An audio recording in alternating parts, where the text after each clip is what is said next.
estamos estudando ainda sobre o Espiritismo, né?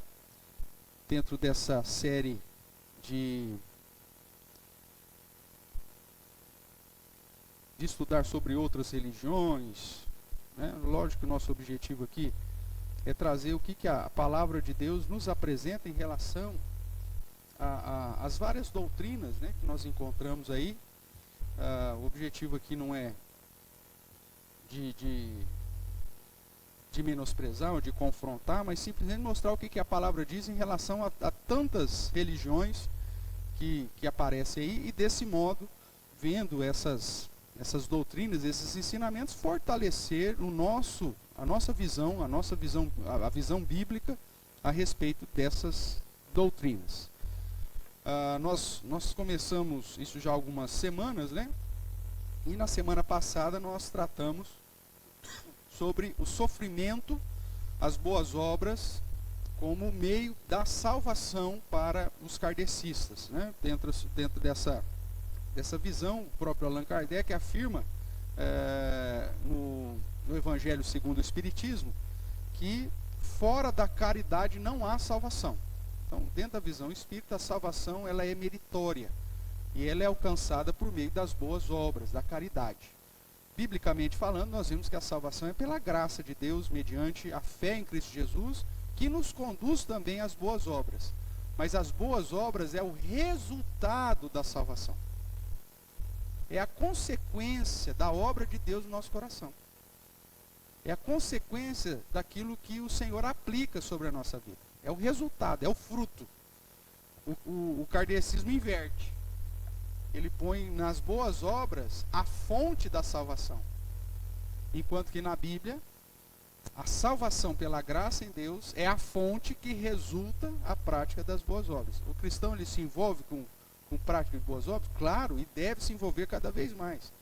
Inclusive na quarta-feira, nós estudando um pouquinho sobre Abraão, nós vimos que fomos chamados para ser bênção, né? Eu até dei uma chamada de atenção nesse sentido aí, para que nós nos despertemos quanto a isso, porque há uma tendência muitas vezes do cristão, principalmente o cristão reformado, se abraçar, né?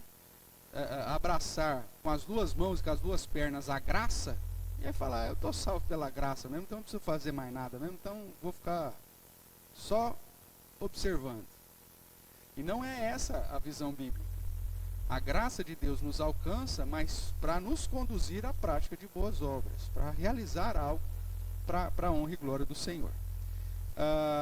Vimos que a Bíblia expressa categoricamente que não existe salvação fora de Jesus Cristo. Essa é a base que nós cremos na perspectiva doutrinária. Hoje nós vamos começar a tratar sobre outros pontos aí da doutrina kardecista. E o quarto ponto que eu separei aqui, nós estamos aí com a visitante, né? Mas fica tranquilo que não é morcego não, é andorinha. Eu estava falando até com o Luciano, né? Que essa aí está perdida, porque nessa época é para estar lá no Canadá, não é verdade? No inverno eles vão para lá. Essa aí perdeu o trem, ficou para trás, mas pelo menos é crente, vem de domingo na igreja. Mas vamos lá então. Um quarto ponto que eu separei aí, irmão, outros mundos habitados com diferentes tipos de aperfeiçoamento de vida, dentro da doutrina espírita, até para se explicar o aumento da população, porque você vai, vamos imaginar, eu sou ruim dessa conta, mas eu sempre faço uma conexão com a questão do futebol. Os mais velhos aqui vão lembrar. Na Copa de 70 tinha uma musiquinha para animar a seleção brasileira. Você lembra da musiquinha? 90 milhões em ação. Não tinha isso? Isso em 70. 90 milhões em ação. Falando, ó, a população do Brasil então era por volta de 90 milhões. Hoje nós somos quanto? 250 milhões. Tá? Vamos ficar nisso aí. Caramba, da onde está vindo tanta alma assim? Né? Se a questão da nossa doutrina é a reencarnação, se a gente morre e volta, morre e volta, morre e volta, Oi, da onde que está aparecendo tanta alma? Porque antigamente era um número, agora nós temos mais que o dobro. Da onde que está vindo isso? E aí a solução espírita é, na verdade, o universo imenso, existem outros planetas habitados, e existe classes desses planetas, são 5 esferas, né? Por isso, dimensões ou esferas, e a Terra, se não me engano, posso falhar agora que faz um tempinho que eu estudei aqui, mas se não me engano é a 2ª esfera. Tem algo pior que isso aqui. Se você está achando que a Terra é ruim, na visão espírita tem um negócio pior que isso aqui. Tá? Então não reclama não. Só que nós estamos na 2ª esfera. Ainda tem 3ª, 4ª e a 5ª. Jesus é um espírito que passou aqui para nos ensinar sobre a 5ª esfera. E para então te falar, é possível chegar lá. Se Jesus passou por aqui e chegou na 5ª esfera, você também pode. E ele chegou na 5ª esfera justamente pelo sofrimento que ele passou. Então existem esferas, cada mundo é habitado com essas almas. Como? Então, o que aconteceu? No mundo anterior ao nosso, inferior ao nosso, na 1ª esfera, o que acontece? Lá, as pessoas vão melhorando, e aí elas são enviadas para cá. Por isso que tem aumentado a população. Que o pessoal está sendo promovido da última esfera para cá. Então essa é a explicação espírita para o aumento de pessoas, uma vez que a questão natural da doutrina da reencarnação falou, você tem 10, morreu 5, dali a pouco vai ter quantos de novo? 10 de novo, que vão reencarnar. Então o número não aumentaria. Mas como na prática nós vemos que tem aumentado, então a solução que eles dão é que existem mundos habitados por aí. Vamos ver o que a Bíblia diz. Abra sua Bíblia primeiramente lá no Salmo 19.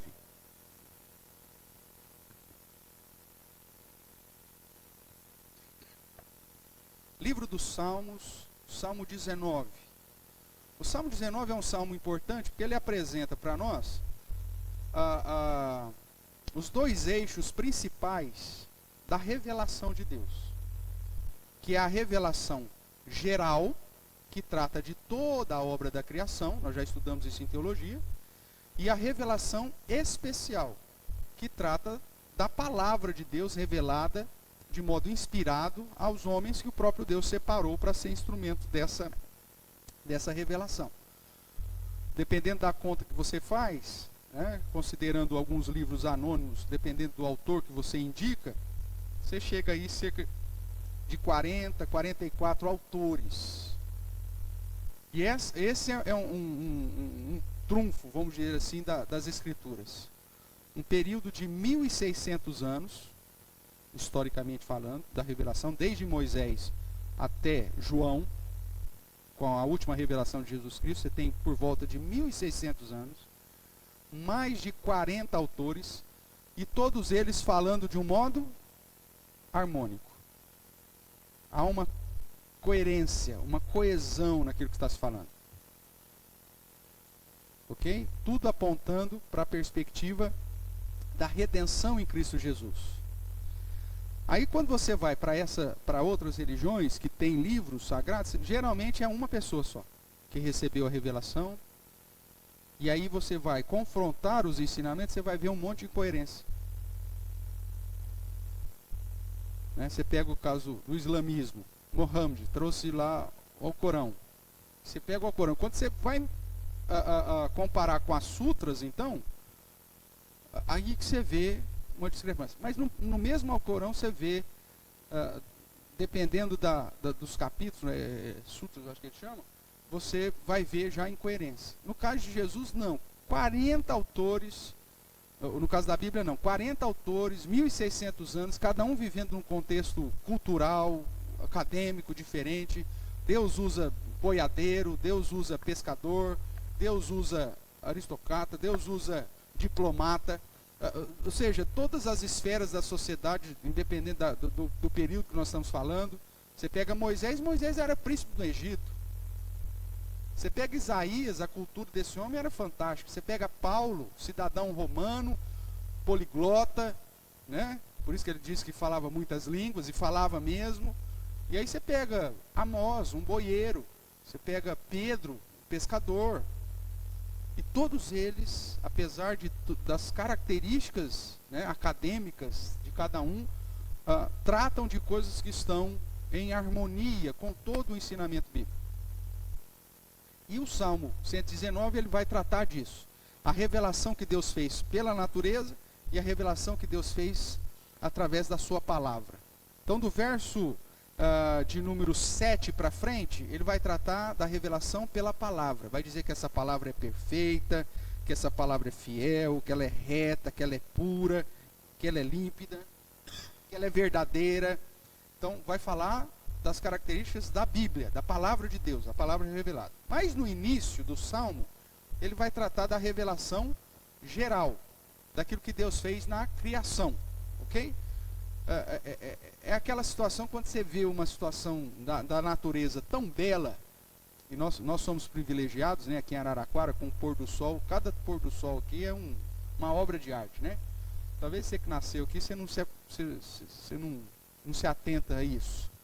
Mas nós que viemos de outra região, acontece contigo, né? A gente que veio de outra região, eu vim do Vale do Rio Grande, o pôr do sol lá é diferente.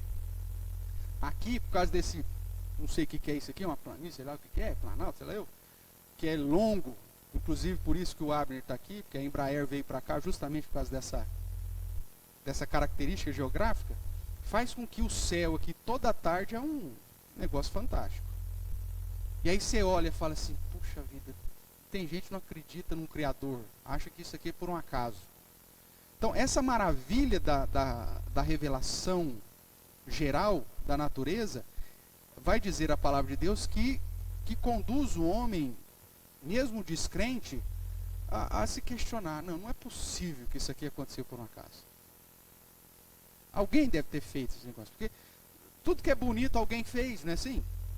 O que acontece por um acaso é desordem, né? O doutor Adalto Lourenço, né? Físico presbiteriano nosso, né? Ele tem numa palestra, inclusive, ele cita uma analogia de um caminhão baú com um monte de ingredientes no baú, ovo, farinha, tarará.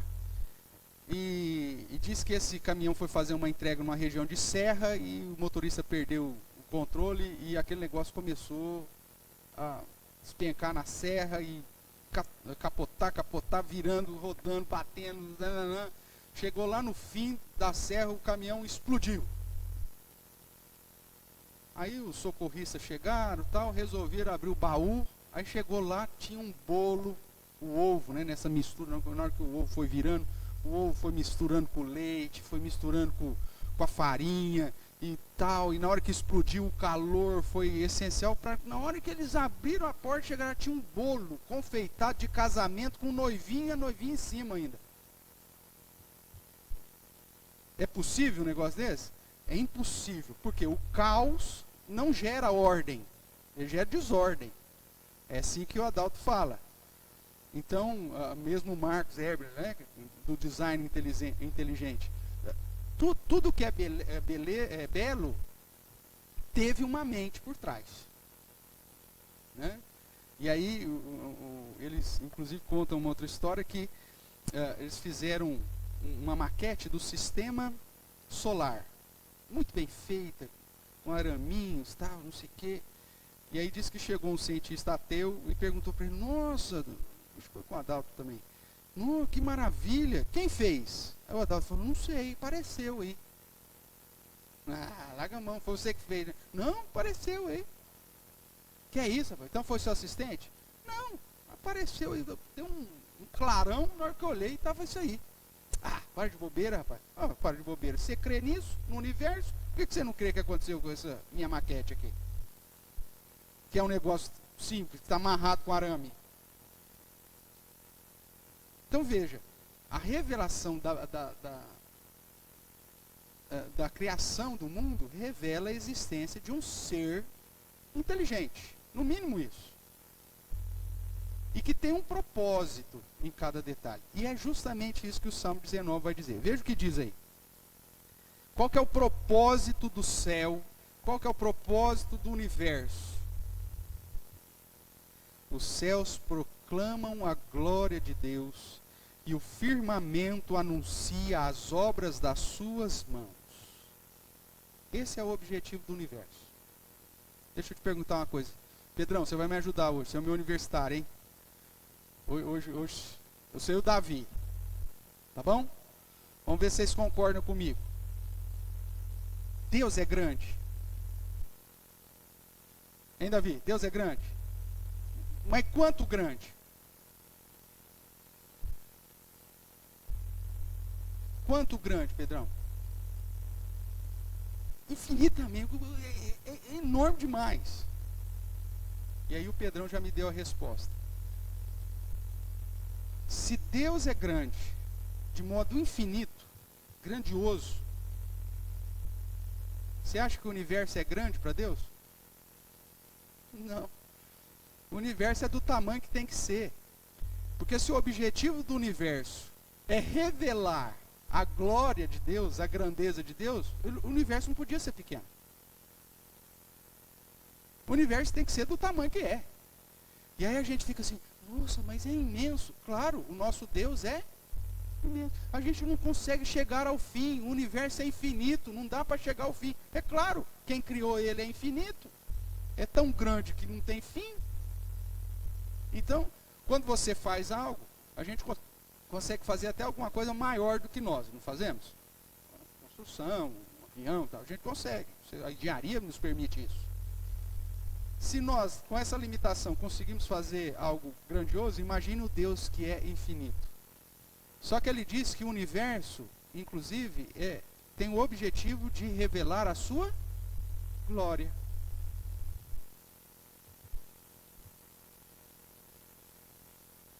Se nós descobrirmos a cada dia galáxias e mais galáxias, mais e mais e mais, isso só vai significar o seguinte: cara, quem fez esse negócio é grande.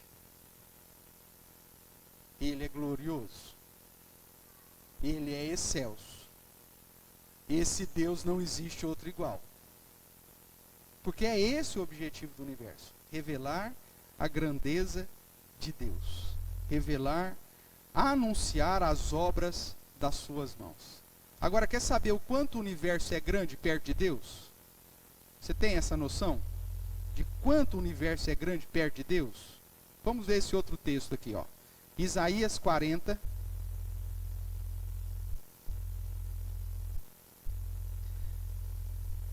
Tem um vídeo já antigo já. Luigi. Eu vou pôr no grupo depois lá. Eu acho que eu já mencionei aqui, mas não lembro. Chama. O título do vídeo é Incomparável. Só que você só vai achar com legenda, não tem ainda dublado. É uma palestra que foi dada alguns anos atrás, para mais de 15 anos atrás, onde esse Luigi, uma palestra para jovens lá nos Estados Unidos, justamente próximo da época que iam lançar foguetes, aquela coisa toda, e ele vai tratar sobre essa grandeza do universo. Se você nunca viu, procura lá. Qual que é o nome que eu falei? Incomparável. Incomparável, Luigi Giulio, uma coisa assim. Só que só vai ter legendado. Deve ser 1 hora mais ou menos de palestra, mas é muito legal. Ele mostra sons, ele mostra foto do universo. Muito legal. Se você gosta desse assunto, vale a pena conferir. Abriu aí Isaías 40? Então vamos lá. Isaías 40, a partir do verso 12. O texto vai falar sobre a grandeza e a majestade de Deus. Ele diz assim: quem na concha da sua mão mediu as águas e tomou as medidas dos céus a palmos. Vamos parar aqui.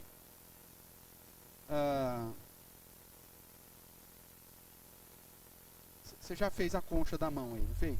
alguma vez? Ou para beber água, ou para lavar o rosto? Você faz, Pedro? Concha da mão? Faz a concha da mão aí para eu ver. Aí você pega a água lá para você lavar o rosto. Faz assim, Davi? Você não pega a água com a mão assim para jogar no rosto? Essa é a concha da mão. A Bíblia está dizendo que Deus pegou todas as águas do oceano, dos rios, dos ribeiros,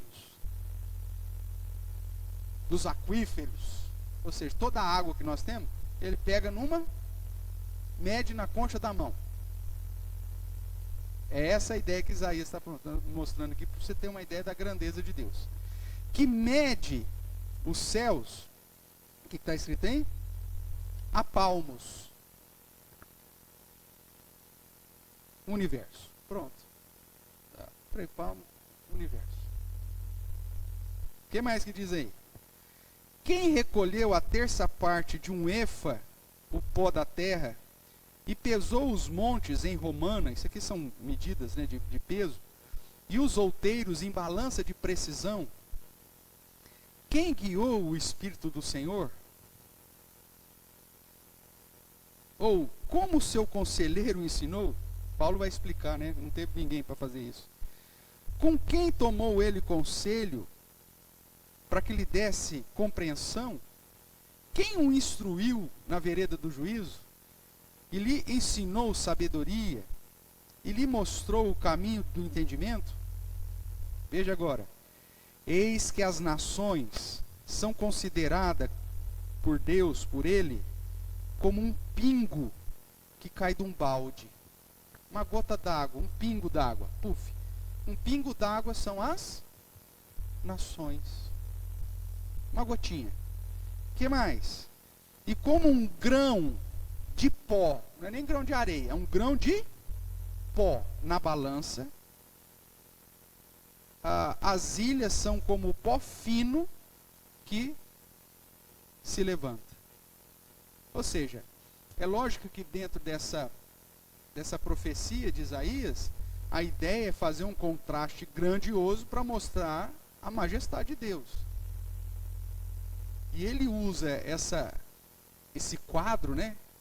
Eu fico imaginando, a mulherada chega em casa assim, dá uma olhada assim no móvel, e fala, nossa, a mulher não limpou. Aí passa o dedo assim, aí sai aquele monte de pó. Muito pó. A ideia de Isaías é que um grão do pó são todas as nações para Deus.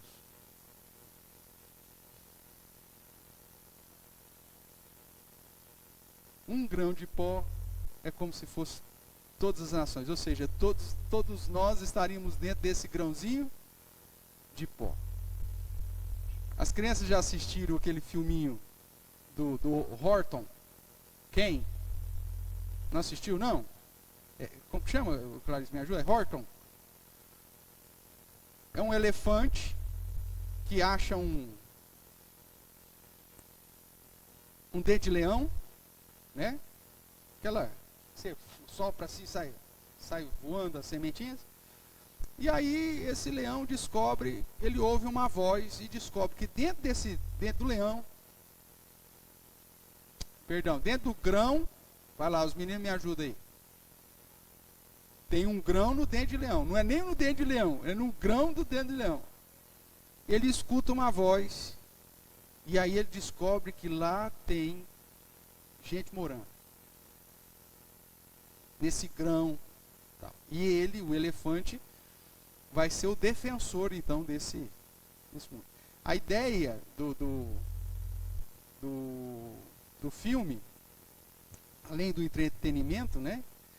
É mostrar que, inclusive, a minoria, ou as pessoas mais frágeis desse mundo, são dignas de serem preservadas. Né? Então, tem um lado, inclusive missionário, no autor, que mostra essa ideia de, por que nós vamos nos preocupar em levar o evangelho, né, para quem está longe?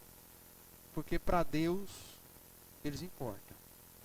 Então, eu já citei aqui uma palestra para quem quer assistir e um desenho aí para quem quer acompanhar com seus filhos, Horton e o Mundo dos Ken, acho que chama. É isso? Depois dá uma pesquisada lá. E dê uma olhada e trabalhe com a criança nessa ideia, né? De mostrar a importância das pessoas, mesmo que elas sejam simples, mesmo que elas sejam pequenas, mesmo que elas sejam diferentes, tem essa importância toda. Então vamos lá, irmãos. Imagina um elefante com um grãozinho dentro do dente de leão. É a comparação, mais ou menos, que Isaías faz de Deus para com a gente. Nós estamos dentro de um pó, de um grão de pó na balança. Essa é a grandeza do Senhor. E se a Bíblia diz que dentro dessa grandeza, nesse universo imenso, que tem só o objetivo de mostrar o quanto Deus é grande, se Deus determinou que apenas esse grãozinho de pó, que é justamente a Terra em comparação com todo o universo, eu não sei se você já viu isso, né, a comparação do tamanho dos astros em relação à Terra, existem várias vídeos, né, ilustrações que fazem isso. Começa lá com a Terra, aí dali a pouco vem os outros planetas do sistema solar, o Sol, aí já vai para as grandes vermelhas, para não sei o que, e depois você fala, nossa, eu sou isso. E tem uma foto da NASA que é fantástica. Ela apresenta, num determinado momento, o Hubble, acho que é, ele se vira e tira uma foto de tudo aquilo que ele já passou. Então tem uma imensidão de universo. E, por uma coincidência do acaso, um fecho de luz nessa foto está justamente sobre a Terra. Que é algo, irmãos, infinitamente pequeno dentro da foto. E aí, nessa palestra lá, o Incomparáveis, ele mostra essa foto, ele diz assim, onde está a Terra? Aí alguém vem lá e mostra onde está. Uma cabeça de um alfinete, numa foto. Daquela imensidão. O pó, aquilo que Isaías chama de o pó, o grão de pó na balança. É o que nós somos. E se Deus resolveu criar o homem dentro dessa perspectiva de o grão de pó na balança, todas as nações, é tão somente para mostrar o quanto ele é grande. Esse é o objetivo da revelação especial, desse universo, desse tamanho. Só mostrar o quanto Deus é grande. Ok? Vamos caminhar mais um pouquinho aqui. João 14.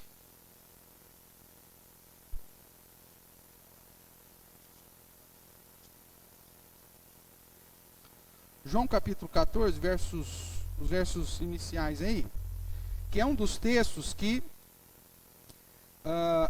os espíritas kardecistas usam para dizer que existem planetas habitados. Tá bom? Então vamos ver se é isso mesmo. Verso 1 diz assim: não se turbe o vosso coração, credes em Deus, credes também em mim. Na casa de meu pai há muitas moradas. Se assim não fora, eu vou-lo teria dito. Pois vou preparar-vos lugar. E quando eu for e vos preparar lugar, voltarei e vos receberei para mim mesmo, para que onde eu estou, estejais vós também. Existem duas expressões, eu não sei se é de Lucas, se eu coloquei aqui na sequência, mas existem duas expressões de Jesus que os espíritas usam para tentar fundamentar a ideia de que existem mundos, outros mundos.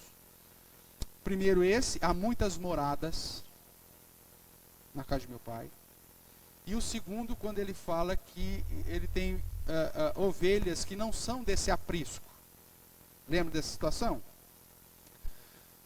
Nessa última situação, quando Jesus fala que tem ovelhas que não são desse aprisco, você precisa levar em consideração todo o contexto do ministério terreno de Jesus, que foi com o objetivo de vir para o povo de Israel. Ele veio para os seus e os seus o rejeitaram. O ministério terreno de Jesus é realizado tão somente para as ovelhas perdidas de Israel. Tanto que quando os gregos, né, tentam, a mulher cirofenícia chega para Jesus e fala assim, abençoa, ele fala assim, eu não posso dar aos cães era o sinônimo para outros povos dentro da cultura judaica, eu não posso dar aos cães o pão dos filhos. Aí a mulher cirofenícia diz, mas os cães comem das migalhas. E o Senhor falou, muito bem, nunca vi fé assim, então tá bom, seja feito aí, à tua vontade. Mas o foco do ministério terreno de Jesus era para a ovelha perdida de Israel. Quando chega os discípulos e falam, tem uns gregos aí querendo falar com o Senhor. O que Jesus faz? Quando eu for levantado como a serpente do deserto, aí eu atrairei para mim todos os povos. Né? Eu gosto desse texto porque eu fico imaginando a cara de Filipe, dos discípulos. Né? Nós falamos que tem uns gregos querendo falar com ele. Ele falou o dia que ele for levantado como serpente, atrairá. Não foi isso que nós perguntamos. E aí, ele vai atender ou não vai? Né? Mas a ideia é, não, olha, eu só vou atrair todas as nações depois que eu passar pela minha missão, que é ser levantado na cruz, ser levantado no madeiro. Então o ministério terreno de Jesus sempre foi para o povo de Israel. Só depois da sua ressurreição que aí ele abre o leque. Aí ele aparece para os discípulos e fala, agora o negócio é o seguinte, toda a autoridade me foi dada no céu e na terra. Por isso, o foco não é só os judeus. Ide por todo o mundo. Pregai a toda criatura. Tudo bem? Fazei discípulos de todas as nações.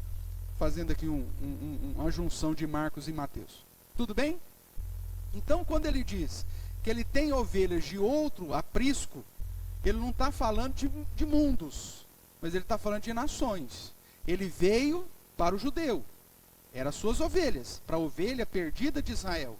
Só que ele diz, olha, eu tenho ovelhas de outro aprisco. Que outros apriscos? Dos egípcios, dos sírios, dos africanos, dos europeus, tal, nós aqui. Ou seja, nós somos essa ovelha de outros apriscos, que ele ajuntaria como sendo um só pastor. Por isso que lá em João 17, na oração sacerdotal, ele vai dizer que não ora somente por aqueles, mas por todo discípulo que viria a crer nele. Ou seja, lá naquele momento ele ora pelos discípulos que estão ali durante seu ministério terreno e ao mesmo tempo por aqueles que ainda crerão, incluindo nós que já cremos nele hoje. Tudo bem? Então, usar o texto que Jesus tem ovelhas de outro aprisco refere-se a outros planetas, não tem base, porque quando você olha para o contexto bíblico, ele só está falando da salvação no contexto deste mundo, né? Não só para o judeu, mas para as outras nações também. Até aqui tranquilo? Beleza. Quando nós chegamos aqui no João 14, quando ele diz, na casa de meu pai há muitas moradas, o que ele está falando, para você entender esse texto, você tem que entender um pouco da cultura judaica. É aquilo que nós já trabalhamos há algum tempo atrás, que infelizmente nós perdemos os vídeos, mas que você se lembra, que trata da visão de Jesus como noivo. Por isso que a Bíblia diz que a igreja é quem? A noiva. Né? E dentro dessa visão cultural, o noivo, então ele vinha até a casa da noiva, fazia o contrato, o ketubá, com a família da noiva, já dava lá, escrito lá no ketubá, tudo que ele tinha que fazer, inclusive o valor do dote. Né? Na visão judaica, quem paga o dote é o noivo, que paga o dote para o pai da noiva. E nesse ketubá, inclusive, está lá descrito a indenização se porventura o noivo não vier ou se porventura o noivo abandonar a noiva. Esse noivado, que é a primeira vinda, já era algo decretado. É o que acontece, por exemplo, com José e Maria. José já tinha um contrato de noivado com Maria, não havia conhecido ela no sentido de ter relação sexual, ficou sabendo que ela estava grávida. E aí, somente nesse caso, ele teria o direito de abandoná-la. O texto diz, só que ele não sentia isso no coração. Até que em sonho um anjo vem e revela para ele o que estava acontecendo. Então, toma lá Maria, né? Porque o que nela foi gerado é do Espírito Santo. E aí, então, ele ao invés de abandonar, ele vem e casa com Maria. E aí o texto bíblico ainda vai enfatizar que ele só a conheceu depois que nasceu Jesus. Ou seja, Maria não morreu virgem, como dizem os católicos. E o próprio texto bíblico diz isso. Depois que ela deu à luz a Jesus, José, que era o seu marido, obviamente teve toda a vida conjugal, como qualquer outro casal. Inclusive, biblicamente falando, tendo outros filhos. Sem problema. Mas veja, a preocupação de José era tão grande porque o noivado já era um contrato muito sério. E se ele falasse que ela estava grávida e que não era dele, o que ia acontecer com Maria? Ia morrer, ia ser apedrejada. Porque fez loucura em Israel, foi infiel. É o que acontece, né, na perspectiva do juízo final com a igreja infiel. A igreja infiel não vai para o céu. Tudo bem? Esse é o contexto. Então, todo o desenvolver do evangelho aponta para o fato que Jesus é um noivo. E aí Jesus, como noivo, ele vem, faz esse primeiro contrato, paga o dote. Qual que foi o dote que Jesus pagou? Pela sua igreja? A morte na cruz. Ali é o pagamento do dote. Por isso que a Bíblia diz que Jesus nos comprou. Ali é o pagamento do dote. Aí o que o noivo fazia na cultura judaica? Ele vinha, fazia o contrato, pagava o dote. O maior dote possível foi o de Jesus, né? Porque nenhum noivo morre, né? Ele deu a sua própria vida. Dá o dote, aí o que ele faz? Vai embora. Geralmente 2, 3 anos. Para fazer o quê? Construir a casa. Preparar a morada. Ok? E enquanto isso a noiva vai fazer o quê? Se ataviar, ou seja, fazer o seu, como que é que chama aí? Seu enxoval. Olha aí que maravilha. Aí ganha um pano de prato da tia, um caminho que era da bisa, vai juntando lá. Põe numa mala lá, né? E ensina a fazer um bordado. Não é assim? A noiva vai ter lá 2, 3 anos para preparar o enxoval. Hoje em dia a mulherada não tem mais isso, né? Hoje em dia as mulheres nem sonham mais com esse negócio. Então, depois de casar, nós vai lá, compra um bando de plástico lá. Aí, ali no semáforo está um menino vendendo lá, não sei quantos panos por R$10. Então, tá tudo certo. Aí não. Imagine, se alguns anos atrás as nossas moças se envolviam com o negócio aqui de fazer enxoval, imagine isso lá nos dias de Jesus. Então ela tinha 3 anos para preparar esse negócio. E ela tinha que estar pronta. Vestidão tinha que estar lá no jeito. Porque ela não sabia o dia que o noivo volta. Ela tinha uma noção, porque o noivo sempre volta no começo do mês. Pastor, por que o noivo sempre volta no começo do mês? Porque sai o salário? Não. Na cultura judaica não é por causa do salário que ele volta no começo do mês. É porque o começo do mês judaico é a lua nova. É a noite mais escura. Então ele aproveitava que a semana da noite mais escura para vir raptar, que é o mesmo sinônimo de arrebatar a noiva. Mas ele vem raptar a noiva. Vem, mas tem um contrato, já pagou, o pai já sabe, já recebeu o dote, está tudo conversado, está tudo certinho. Mas o noivo então vai, tem 2 anos para fazer a casa. 3 anos. Quem vai fiscalizar se a casa está pronta é o pai do noivo. O cara não fazer uma tapera qualquer lá, doido para casar, né? Doido para pegar a mulher. Ele vai lá, faz um puxadinho qualquer e fala, tá pronto. Aí o pai dele fala assim, é o meu nome que está em jogo. Você vai trazer a moça para morar nesse chiqueiro aqui? Pode fazer direito. Enquanto não tiver bom, você não vai buscar sua noiva. Enquanto não tiver perfeito, você não vai buscar sua noiva. Porque depois vão falar mal de mim, não vai falar mal de você. O pai da noiva vai chegar assim, vem cá, você foi lá buscar minha filha, a minha princesa, para trazer para morar nesse lugar aqui? Não, meu amigo. Então, havia toda uma questão cultural para isso. O que Jesus faz como noivo? Ele vem, faz o contrato, paga o dote, vai e diz, olha, na casa dos meus pais há muitas moradas. Ou seja, eu vou lá fazer a nossa casa. Diz aí, o verso 2 ainda. Se assim não for, eu vou-lo teria dito. Pois vou fazer o quê? Final do verso 2. O que está escrito aí?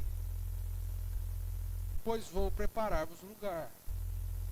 Essa expressão é uma expressão idiomática, emblemática de Jesus. Obviamente que Jesus, eu já falei isso para vocês, e Jesus não está lá construindo casa nenhuma.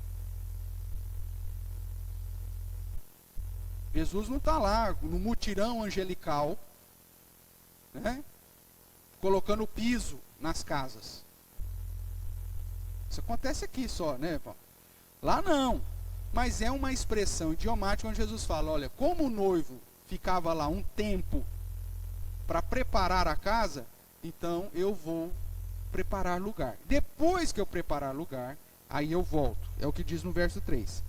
E quando eu for e vos preparar lugar, voltarei e vos receberei para mim mesmo, para que onde eu estou estejais vós também. Então veja, esse ensinamento do capítulo 14 de João não se trata uma possibilidade de outras moradas como outros planetas, mas sim uma expressão idiomática de Jesus que só faz sentido dentro de um contexto cultural judaico, onde ele, como a figura do noivo, foi preparar, entre aspas aqui, lugar nesse tempo que o próprio Pai determinou. Por isso que Jesus fala, quem sabe o dia da minha volta é só o Pai. Não é no sentido que Jesus não sabe o dia que vem, mas dentro da cultura, quem determina a volta do filho é quem mesmo? O Pai. Então é mais uma expressão idiomática, emblemática, que traz a realidade de Jesus como noivo e a igreja como a noiva.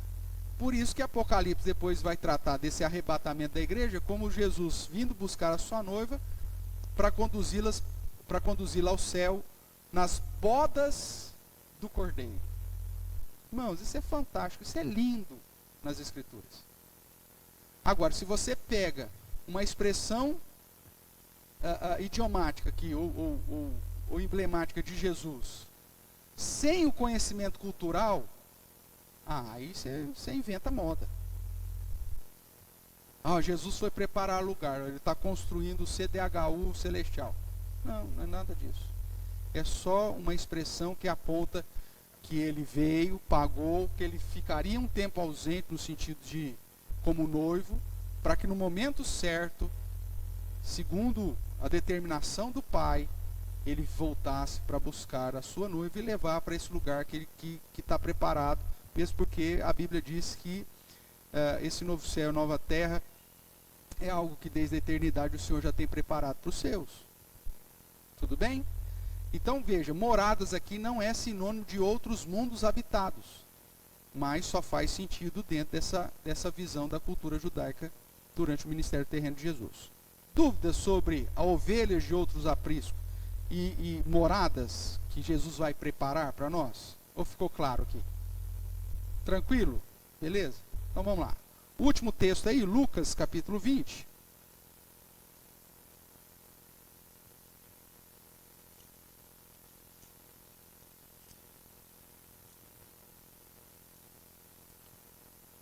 Lucas capítulo 20, verso 27 em diante. Que é sobre a ressurreição e uma situação relacionada à volta, né? A ressurreição dos mortos. Então vamos lá, de 27 em diante. Eu vou ler. Chegando alguns dos saduceus, homens que dizem não haver ressurreição. Veja, dentro do judaísmo, existia uma série de grupos. Você tinha o fariseu, que era aquele que estava envolvido com a questão da lei, o estudo da Bíblia. Você tinha o saduceu, que estudava, obviamente, as escrituras e tudo mais, mas a ênfase dele era mais prática. E esse grupo de saduceus, eles não aceitavam a doutrina da ressurreição. Você tinha ainda os zelotes, que eram aqueles que se pegavam em armas para defender a liberdade de Israel, né, e que esperavam a vida do Messias como um Messias para reinar aqui, e ainda outros grupos minoritários. Mas os três principais são esses: fariseu, saduceu e zelote. Então nós estamos tratando aqui com os saduceus, que segundo o texto são homens que dizem não haver ressurreição. E eles perguntaram-lhe: mestre, Moisés nos deixou escrito que se morrer o irmão de alguém, sendo aquele casado e não deixando filhos, seu irmão deve casar com a viúva e suscitar descendência ao falecido. A lei do levirato lá, vocês se lembram muito bem, quando nós estudamos aqui o livro de Ruth, né? E você vê Boaz assumindo aí Ruth, porque o marido de Ruth não teve filhos e morreu. Então o parente mais próximo assumia a viúva, né, para suscitar descendência ao falecido. O primeiro filho era como se fosse o filho do falecido. Isso uma maneira, inclusive, de assistência social, né, para que a viúva não ficasse desamparada. Tudo bem? Então, eles usam essa situação da lei para criar uma situação aqui para Jesus. E aí, então, o verso 29 diz: ora, havia 7 irmãos. O primeiro casou e morreu sem filhos. O segundo e o terceiro também desposaram a viúva. Igualmente, os 7 não tiveram filhos e morreram. Que família miserável essa desses irmãos, hein? Melhor que nem tivesse nascido essas figuras aqui. Mas, geralmente é assim que as pessoas fazem, né? Ela pega a exceção da exceção da exceção para tentar trazer um ensinamento para você. Esses são os saduceus. E aí o que eles falaram? Então morreu todo mundo e ninguém teve filho. Ou essa mulher também é a Zefa. Conhece a historinha da Zefa? A mulher que é a uruca feminina. Tudo dá errado por causa da mulher. Quem casava com ela não tinha filho e ainda morria. Olha só. Era mais fácil acabar logo com essa mulher aqui. Pelo amor de Deus, né, cara? Se tivesse 50 filhos, morrer todo mundo. Mas veja, é a exceção da exceção. Aí eles chegaram com essa historinha aqui para Jesus e disseram assim: por fim, morreu também a mulher. Ufa, até que enfim, né? A mulher morreu. Esta mulher, pois, no dia da ressurreição, de qual deles será a esposa? Porque os 7 a desposaram. Então lhes acrescentou Jesus: os filhos deste mundo casam-se e dão-se em casamento, mas os que são havidos por dignos de alcançar a era vindoura e a ressurreição dentre os mortos, não casam, nem se dão em casamento, pois não podem mais morrer, porque são iguais aos anjos, e são filhos de Deus, sendo filhos da ressurreição. E os mortos hão de ressuscitar. Moisés o indicou no trecho referente à sarça, quando chama ao Senhor o Deus de Abraão, o Deus de Isaque, o Deus de Jacó. Ora, Deus não é Deus de mortos, e sim de vivos, porque para ele todos vivem. Então disseram alguns dos escribas: mestre, respondeu bem. Dali por diante não ousaram mais interrogá-lo. Esse texto, obviamente, que tem uma situação um tanto peculiar, pois o foco de Jesus é simplesmente dar uma resposta aos saduceus e demonstrar para os saduceus que a ressurreição é uma doutrina extremamente bíblica desde o período da lei. Porque quando Deus se apresenta para Moisés na sarça, quem é? Eu sou quem? Eu sou o Deus de Abraão, Deus de Isaque, Deus de Jacó, que já tinham morrido há muito tempo. Jesus fala: olha, Deus se apresenta como Deus de Abraão, de Isaque e Jacó, porque ele sabe que eles viverão, porque sabe que há ressurreição. Deus não é um Deus de mortos, é um Deus de vivo. Então o objetivo de Jesus aqui é confrontar a doutrina dos saduceus, que eram contrária à ressurreição, mostrando que existe. E ele pega a historinha mirabolante aqui dos saduceus e aponta para um fato de que nos céus, né, essa é a ideia, não há casamento. Veja aí o que diz a partir do verso 34. Então lhes acrescentou Jesus: os filhos deste mundo casam-se e dão em casamento, mas os que são havidos por dignos de alcançar a era vindoura e a ressurreição dentre os mortos, não casam, nem se dão em casamento, pois não podem mais morrer, porque são iguais a anjos e são filhos de Deus, sendo filhos da ressurreição. existe uma linha de interpretação que Jesus está tratando dessa perspectiva do estágio que estamos vivendo, né, no céu. Nós sabemos biblicamente que quando você morre, o seu corpo vai para a terra, volta ao pó, mas a sua alma, o seu espírito vai para a presença de Deus. Nesse estado, não tem casamento, ninguém se dá em casamento, ninguém casa no céu. Estão aguardando o dia onde Deus estabelecerá um novo céu e a nova terra. Alguns interpretam, portanto, a palavra de Jesus, que essa situação é uma situação para esse momento intermediário. Porque a alma não casa. Só que o texto fala da era vindoura e fala da perspectiva pós-ressurreição. Então, nesse sentido, aí fica um pouco mais apimentado, falar, então, pastor, na realidade do novo céu, nova terra, ou seja, a era vindoura, não vai ter mais casamento? Ninguém vai casar, ninguém vai viver casado? Mas eu queria tanto ficar com a mulher lá. Como que vai ser esse negócio? Aí que está uma situação que é um mistério, pois a Bíblia não deixa isso muito claro. Quando nós falamos de novo céu e nova terra, nós falamos na ideia de Deus restaurar o mundo antes do pecado.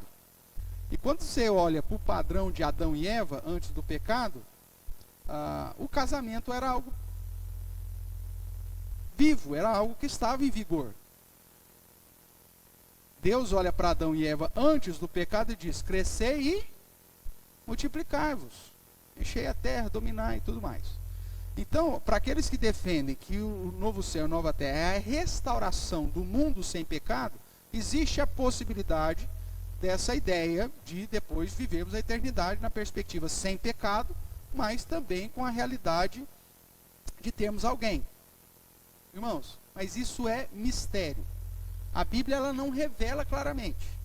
Existem pessoas que vão defender essa linha, e existem pessoas que mesmo que defendam que após a ressurreição nós saberemos quem somos e tudo que vivemos, justamente porque para poder adorar ao Senhor, porque se você chega lá com amnésia, o que eu estou fazendo aqui? Mas por que eu vim para cá? Mas quem que é esse aí? Se eu não sei nada, não tenho porquê de eu estar no céu adorando ao Jesus. Eu vou justamente adorar o Cordeiro, porque eu sei que ele morreu por mim, morreu pelos meus pecados. E aí, inclusive as almas dos crentes é descritas em Apocalipse como almas conscientes, que sabem por que estão lá. Senhor, até quando? Quando que o Senhor vai julgar? Quando o Senhor vai vingar a nossa morte? Ele sabe do que está acontecendo. Então é possível não, a Bíblia nos indica que quando da ressurreição nós saberemos exatamente quem fomos, quem somos e tudo mais. Só que a diferença é que lá a presença do Senhor será tamanha que Ele enxugará inclusive do nosso rosto toda lágrima. Eu particularmente não consigo pensar em uma outra situação de ter choro no céu, senão porque eu sei de tantos queridos meus que porventura não estejam lá. Só que a presença de Deus vai ser tamanha que Ele vai me confortar e vai me enxugar, não haverá esse choro, porque eu sei da justiça de Deus e eu estarei plenamente santificado, então não terei essa inclinação, né, de questionar o que é justo e o que não é justo, ou coisa desse tipo, mas estarei ali integralmente na presença de Deus, confortado e tudo mais. E se eu estou plenamente satisfeito na presença do Senhor, a questão do relacionamento carnal não é mais uma necessidade. Não será mais um motivo. Porque estaremos todos vivendo em harmonia. Né? Então, há uma segunda linha que diz realmente, olha, Jesus disse que não há casamento na perspectiva do novo céu e da nova terra. Porque não haverá mais essa ideia da questão da procriação, dessa questão sexual, mesmo porque o nosso corpo será um corpo glorificado, transformado, que não haverá essa necessidade, essas inclinações para a procriação ou para a multiplicação. Tudo bem, mas podemos bater o martelo nesse sentido? Não, nem que um nem que o outro, porque a Bíblia não traz algo categórico. Só o dia que nós estivermos lá que nós vamos saber como vai ser. Mas a questão de saber quem são as pessoas, isso vai ter, pastor? Isso aí nós temos bastantes indícios para essa realidade. Ok?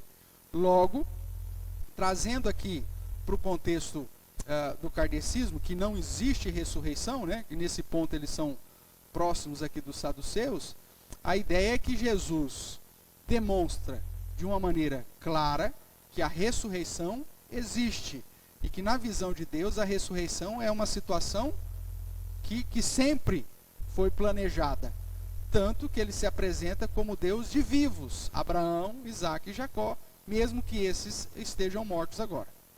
Tá? Esse é o foco do ensinamento de Jesus. Essa questão do casamento é uma questão secundária, em que nós não temos uma resposta clara, biblicamente falando. Temos essas duas situações. Ou se trata da questão do estado intermediário, ou se trata de uma situação onde a presença de Deus realmente nos suprirá de tal forma que, mesmo sabendo quem somos, não teremos essa necessidade de vida conjugal, porque estaremos todos envolvidos e preenchidos com a presença do próprio Deus. Tudo bem? Para aqueles que defendem a ideia que haverá uma vida normal pós-ressurreição, utilizam-se também de muitos textos que falam de Jesus ressuscitado, num corpo transformado, só que participando de características ainda da necessidade do corpo carnal. Exemplo, Jesus quando ressuscitou, ele fez um churrasquinho de peixe lá, comeu um melzinho com pão, né? Fez ali uma confraternização com os meninos, né? Que estavam meio tristão e tal. Os meninos descem do barco, não tinha pescado nada, tudo tal. Chega lá, opa, churrasqueira acesa, filezinho de peixe lá já grelhado, né? Pãozinho, melzinho, olha que maravilha. Então, poxa, se o corpo, Jesus, o nosso corpo será um corpo glorificado, a exemplo de Cristo, e Jesus ressuscitado comeu, ou seja, que é uma característica da realidade do corpo carnal, então é possível que mesmo no corpo glorificado a gente tenha todas as outras realidades compatíveis ao corpo carnal, porém, obviamente, sem a influência e a presença do pecado. Mas isso são suposições, são possibilidades. A Bíblia não bate o martelo. Sendo sincero com vocês, estando no céu é o que importa, tá? Para quem de fato ama o cônjuge, aquela coisa toda, apaixonado, tal, seria muito gostoso. Eu acredito que sim, né? Gostaria de passar toda a eternidade casado, né? Mas se não for o simples fato de estarmos juntos na presença do Senhor, já nos supre e tal. Para alguns talvez isso seja um motivo de choro mesmo, né?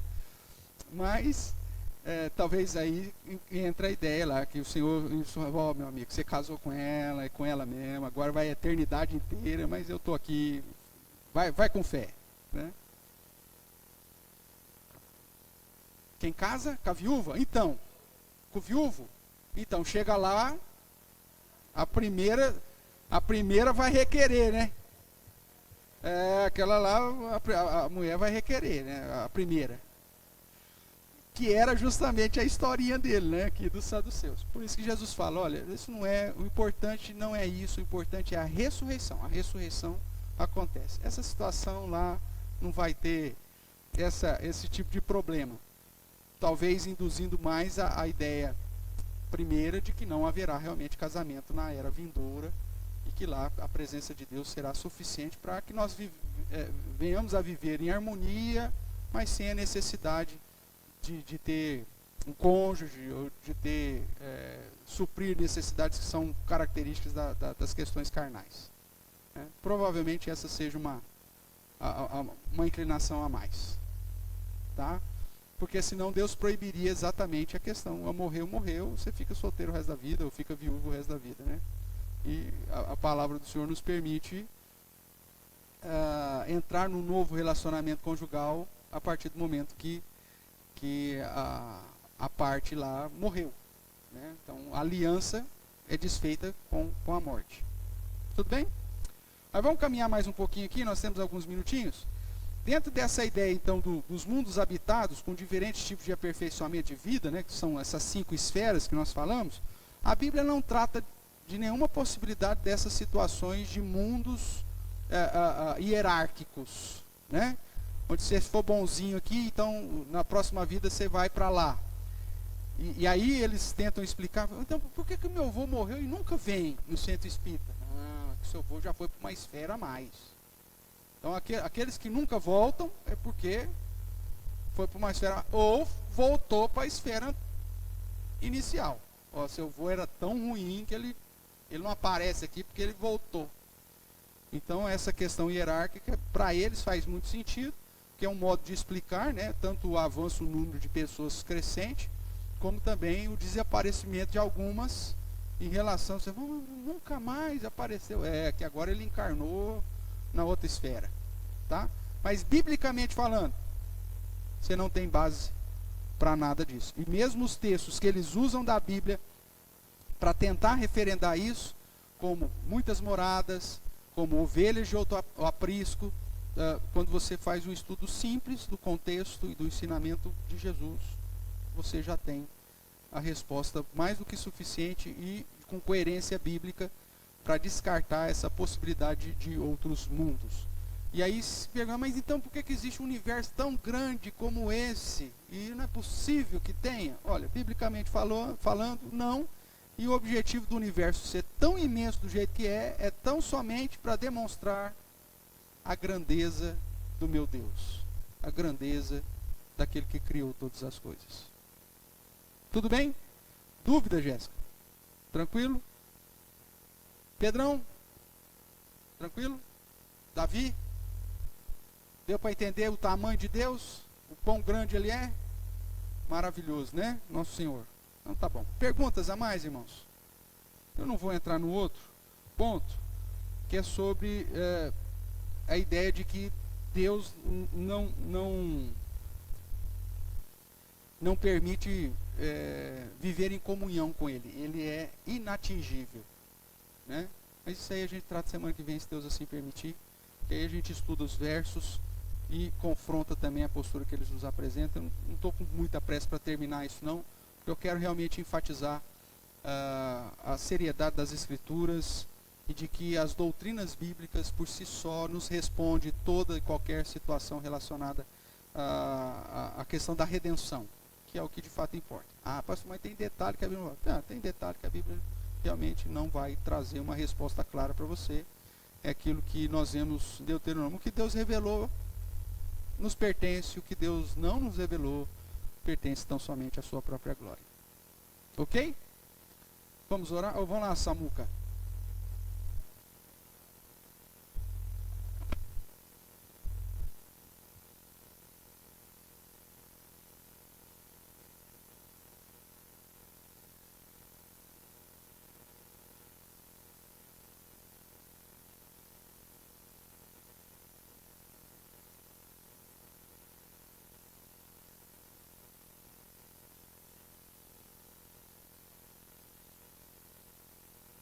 Sim. Samuel, para o pessoal da internet, o Samuel está perguntando, dentro da visão espírita, da reencarnação, se quando a pessoa ainda está em espírito, Samuel, quando é só o espírito, se ela vem lá e o médium recebe a alma de alguém, né? Não, ela entra no corpo de alguém, por isso que tem que ter um médium, né? E ela vai se comunicar com você através desse corpo. E ela vai falar, mesmo que a voz seja mudada, mas ela não vai falar na mesma voz dela e muitas vezes com as características dela. O médium que vai usar. Se um espírito entrar num médium fanho, né? É possível que seja fanho. Agora, porque, mas entrou no fanho, o fanho não falou fanho. Ó, tudo bem, mas vai ser o tom de voz do outro? Eles falam que depende muito da evolução do espírito. Vai ter caso que sim, vai ter caso que não. Mas biblicamente falando, aí vai depender da capacidade de imitação do demônio ali, né? Porque é assim que a Bíblia apresenta. São demônios, são espíritos malignos que se fazem de anjo de luz para enganar as pessoas. Só que o diabo ele não é onisciente, então ele não conhece todos os trejeitos, né? Então, meus pais estão aqui, me permita talvez constrangê-los, mas eu acho que não.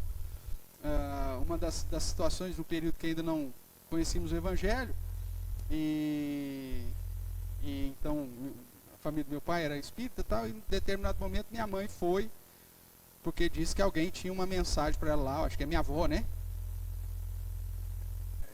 Falou lá que a avó tinha uma mensagem, só que a minha avó tinha um jeito específico de chamar o meu pai. Eu não vou lembrar igual que eu quero o jeito. E aí chegou lá na hora, o médium, o espírito, chamava o meu pai de um nome que minha avó em vida nunca chamou meu pai. Aí isso pôs uma pulga atrás da orelha da minha mãe, falando, peraí, não pode ser o espírito da sua mãe, porque sua mãe nunca te chamou desse jeito. Eu não sei como que era, é isso? É o Rubens. Aí depois, então tinha um jeito que a minha avó chamava meu pai e nunca chamou de outro jeito. Aí chegou lá na hora, o espírito começou a falar de outra forma, chamá-lo de uma maneira que nunca chamou. Isso aí já deixou minha mãe já era cética, né, em relação à situação, já falou, não pode ser, porque tal. E aí começou a fazer algumas perguntas que o espírito não sabia, né? E aí, obrigado, viu? Valeu, nunca mais voltou. Então, e tudo isso foi servindo para referendar que aquilo lá, na verdade, era uma manifestação espiritual? Sim. Mas causada pelo espírito da pessoa propriamente? Não. Mesmo porque as pessoas... Só que na hora que você está ali, muitas dessas pessoas estão ali envolvidas emocionalmente, né, enlutadas. Como era a sogra, então ela... né, ficou mais fácil. A minha sogra quer falar comigo, vamos ver essa sogra mesmo. Então... mas quando é filho, quando é né, neto, quando você está envolvido emocionalmente, é isso mesmo, minha avó falou isso mesmo, é aquilo mesmo. Então, cuidado, a Bíblia, nós já estudamos isso, apresenta isso como uma possibilidade, uma manifestação satânica mesmo. Porque os espíritos, quando morrem sendo de justos ou de injustos, vão para a presença de Deus, os justos, justificados em Cristo, para desfrutar do benefício de Deus, da presença de Deus, diante do altar do Senhor, enquanto que a alma, o espírito dos injustos já vão para um lugar reservado, aguardando o dia final, da ressurreição final e do juízo final. Então, ficou claro aí, Samuel? Né? Agora, a outra questão que Samuel falou, e quando volta com a mesma voz? Não, aí muda, porque aí, né, dentro da visão deles, a questão genética, aí muda tudo, né?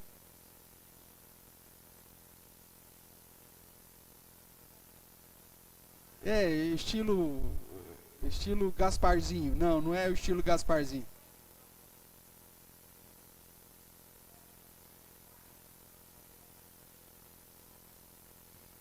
Não, ela entra através da figura do médium. Tem que ter um cara para ser esse mediador, né, que vai receber esse espírito para comunicar.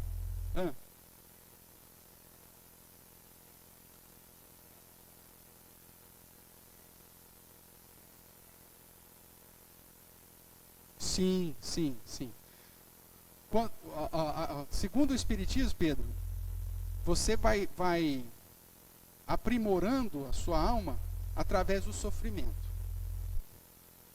Então, se você sofreu bastante nesse mundo, significa que você teve um aperfeiçoamento para mudar de categoria. Agora, e se eu não tenho sofrimento nenhum? Então, aí você tem que entrar na caridade. São os dois caminhos, ou o sofrimento ou as boas obras, como meio de você crescer, né?